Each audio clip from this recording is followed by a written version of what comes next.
అందరికీ నమస్కారం. కిష్కింధకాండ 3వ ఎపిసోడ్. లాస్ట్ ఎపిసోడ్లో సుగ్రీవునికి వాలికి యుద్ధం ఎలా జరిగింది, వాలి చివరిగా రాముణ్ణి ఏమి కోరాడు, సుగ్రీవుడు కిష్కింధకు రాజు ఎలా అయ్యాడు, వాలి కుమారుడు రాజసింహాసనానికి వారసుడిగా అవ్వటం తెలుసుకున్నాం.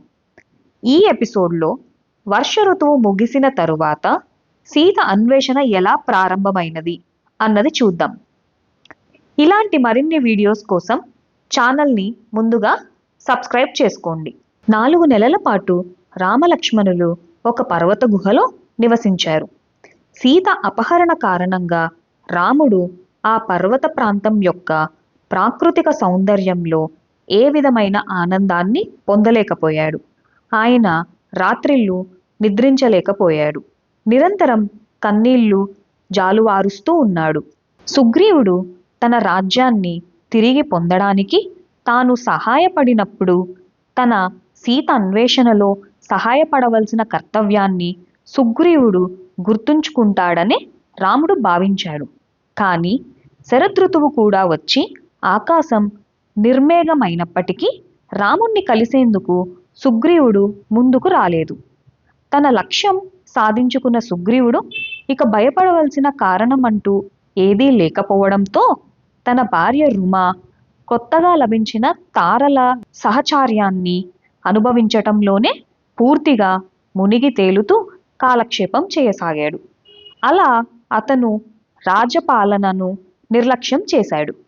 రాజైన సుగ్రీవుడు ఇంద్రియ సుఖాలకు బానిసై తన కర్తవ్య విధుల పట్ల నిర్లక్ష్యం ప్రదర్శిస్తున్న తీరు చూసి హనుమంతుడు రాజును సమీపించి, నీవు నీ వాగ్దానాన్ని నిలబెట్టుకొని రాముని పట్ల నీ కర్తవ్యాన్ని నెరవేర్చి తీరాలి.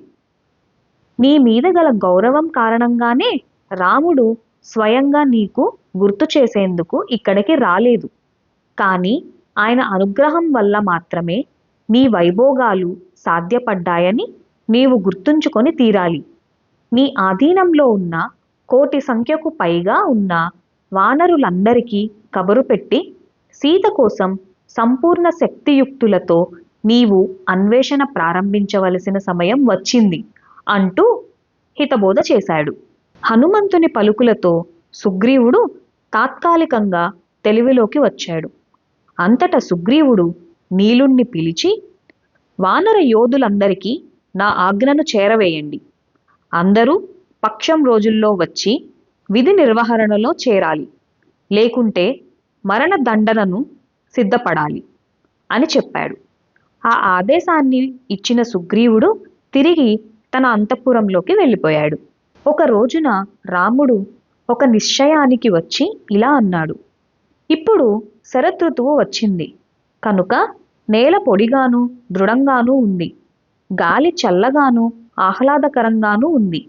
యుద్ధ సన్నాహాలను ఆరంభించడానికి అన్ని విధాలా తగిన సమయం ఇదే. దురదృష్టవశాత్తు సుగ్రీవుడు కనిపించడమే లేడు. అందువల్ల ఓ లక్ష్మణ, నీవు కిష్కింధకు వెళ్ళి నా పేరు చెప్పి సుగ్రీవుణ్ణి ఇలా మందలించు. ఓ వానరేంద్ర, నీవలే వ్యవహరించేవాడు అధమాధముడు. నీ అన్నను వధించిన రాముణ్ణి నిర్లక్ష్యం చేయడానికి నీవెంత మాత్రం భయపడకపోవడం చూచి నేను ఆశ్చర్యం చెందుతున్నాను.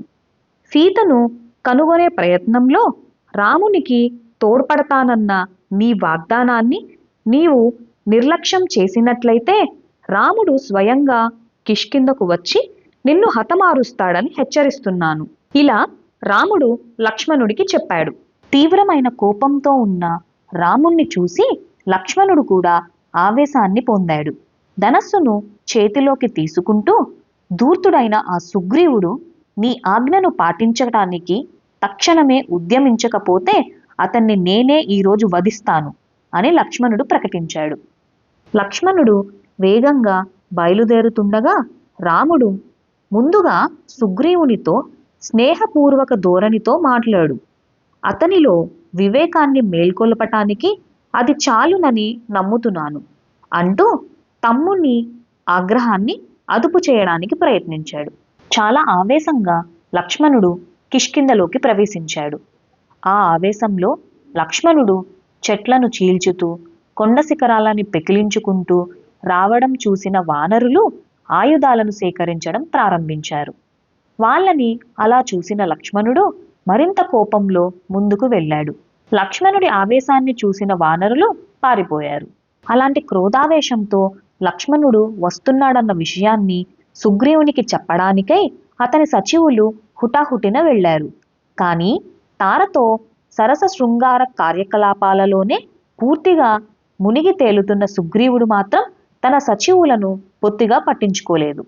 వానరులందరినీ ఆయుధాలు చేపట్టి యుద్ధానికి సిద్ధం కావాలని సచివులు ఆజ్ఞాపించగా లక్ష్మణుడు అంగదుణ్ణి కలుసుకొని తన రాక గురించి సుగ్రీవునికి తెలియజేయమన్నాడు. అంతటా అంగదుడు తన పిన్నతండ్రి అయిన సుగ్రీవుని గదిలోకి వెళ్ళి ఆయన పాదాలను పట్టుకొని లక్ష్మణుడు వచ్చి ఉన్న విషయాన్ని తెలిపాడు. కానీ మద్యం మత్తులో నిద్రలో జోగుతున్న సుగ్రీవుడు లేవనే లేదు.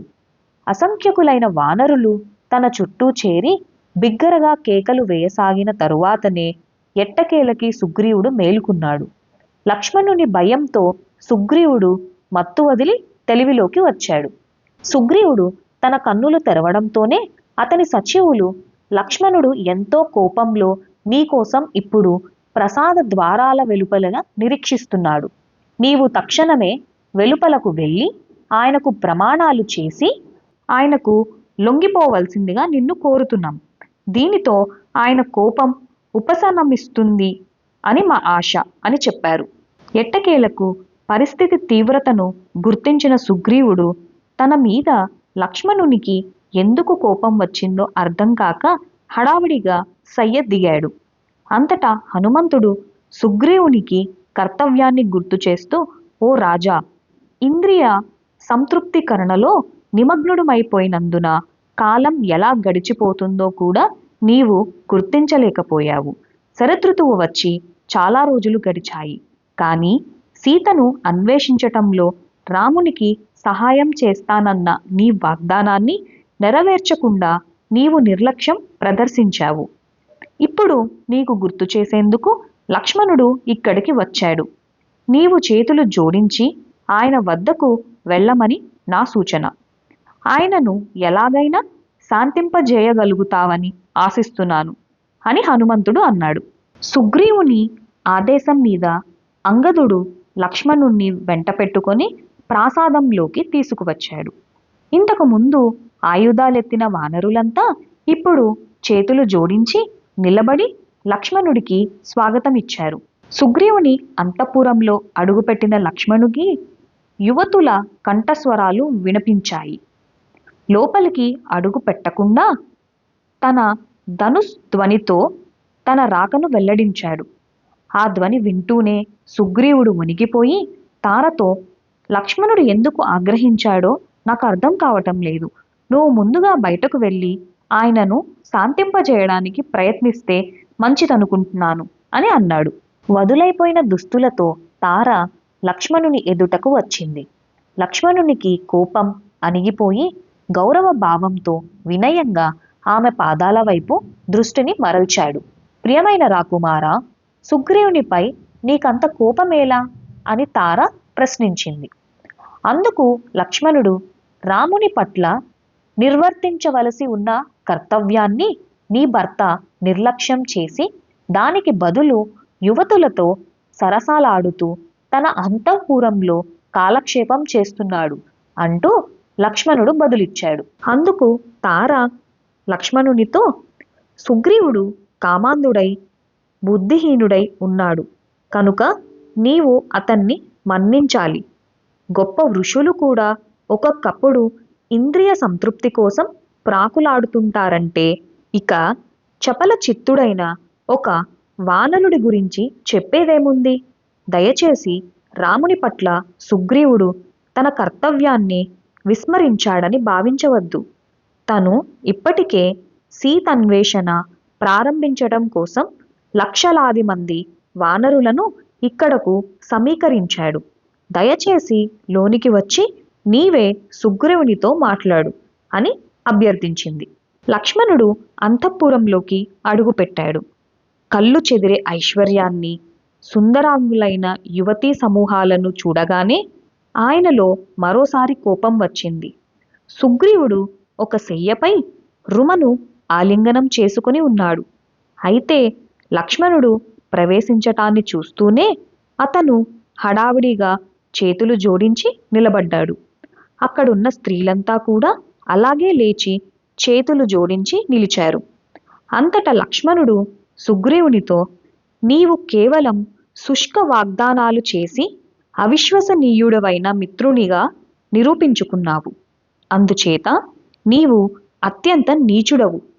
నిజాయితీ గల స్నేహితుడి నుండి ఉపకారాన్ని పొంది ఆ సేవకు ప్రత్యుపకారం చేయని వాడిని కఠినాత్మునిగా పరిగణించి హతమార్చవలసి ఉంది. నిజానికి ఇలాంటి కృతజ్ఞుడి గురించి ఒకసారి బ్రహ్మదేవుడు వచించినట్లు గోహత్య చేసిన వాడికి, సురాపానం చేసిన వాడికి, చోరుడికి, వ్రతభంగం చేసిన వాడికి ప్రాయశ్చిత్త విధానాలు నిర్దేశించబడ్డాయి. కానీ కృతజ్ఞుడికి మాత్రం ఎలాంటి ప్రాయశ్చిత్తం అనేది లేదు. సుగ్రీవా, ఇదే నా హెచ్చరిక. నీవు తక్షణమే రాముడికి సహాయాన్ని ప్రారంభించకపోతే నీవీ రోజునే యమలోకాలకి వెళ్ళి నీ అన్న వాలిని కలుసుకుంటావు అంటూ హెచ్చరించాడు. అంతటా తన భర్త తరపున తార ఇలా బదులు పలికింది. అతని నేరమల్లా ఇంద్రియ సంతృప్తిలో అతిగా నిమగ్నుడైనందున కాలగమనాన్ని గురించి స్పృహ పూర్తిగా కోల్పోవడం మాత్రమే. రావణుని నివాసమైన లంకలో లక్షల కోట్ల మంది రాక్షసులున్నారని వినికిడి. వారిని ముందుగా వధించకుండా రావణ సంహారం చేయడం సాధ్యపడదు. కనుక సుగ్రీవుడు వానర వీరులకు కబురు పెట్టాడు. వారింకా రావాల్సి ఉంది. కనుకనే అతను రాముణ్ణి కలుసుకోవడం కానీ సీతాన్వేషణ ప్రారంభించడం కానీ చేయలేదు. అలా ఈ రోజు నుంచే కొన్ని వేల మంది వానరులు, భల్లుకాలు, మహావానరాలు కిష్కిందకు రావడం మొదలవుతుంది. ఈ మాటలు విని లక్ష్మణుడు తన కోపాన్ని విడిచిపెట్టాడు. రాముడు నాకు చేసిన సహాయానికి ఎన్నటికీ నేను మూల్యం చెల్లించలేను. ఆయన నా స్వామి, నా దైవం. ఆయన ఎక్కడకు వెళ్ళినా నేను అనుగమిస్తాను. ఏ ఆజ్ఞ ఇచ్చినా పాటిస్తాను. నేను తప్పు చేశానని పూర్తిగా అంగీకరిస్తున్నాను. నీవు క్షమించవలసిందిగా వినమ్రుడై వేడుకుంటున్నాను అని సుగ్రీవుడు లక్ష్మణుడితో అన్నాడు. లక్ష్మణుడు సుప్రీతుడై, దయచేసి నా కోపానికి నన్ను క్షమించు. ఇప్పుడు నువ్వు వెళ్ళి రాముణ్ణి చూడడం అత్యుత్తమని భావిస్తున్నాను. నీ చిత్తశుద్ధి ఆయనను ఉత్సాహపరుస్తుంది అని బదులు పలికాడు. అంతటా సుగ్రీవుడు హనుమంతునితో, హిమాలయ, మహేంద్ర, మందర, కైలాస పర్వతాలలోని వానరులందరినీ పిలిపించు. నా ఆజ్ఞకు 10 రోజుల్లోగా ప్రతిస్పందించని వారెవరైనా సరే హతం చేస్తానని వారికి చెప్పు అని ఆదేశించాడు. హనుమంతుడు తక్షణమే వానర నాయకులను అన్ని దిశలకు పంపించాడు. అంతటా 1 గంట గడవక ముందే లక్షలాది మంది వానరులు కిష్కిందకు రావడం ప్రారంభమైంది.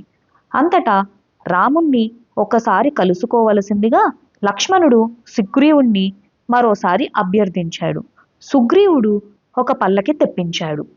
సుగ్రీవ లక్ష్మణులు ఆ పల్లకిలో రాముని నివాసం వద్దకు మోసుకుపోవడం జరిగింది. ఇలా సుగ్రీవుడు చేసిన తప్పుకి రామునికి కోపం వచ్చింది. తప్పు తెలుసుకున్న సుగ్రీవుడు రాముడి వద్దకు చేరాక ఏం జరిగింది నెక్స్ట్ ఎపిసోడ్లో తెలుసుకుందాం. మరిన్ని వీడియోస్ కోసం మా ఛానల్ని సబ్స్క్రైబ్ చేయండి.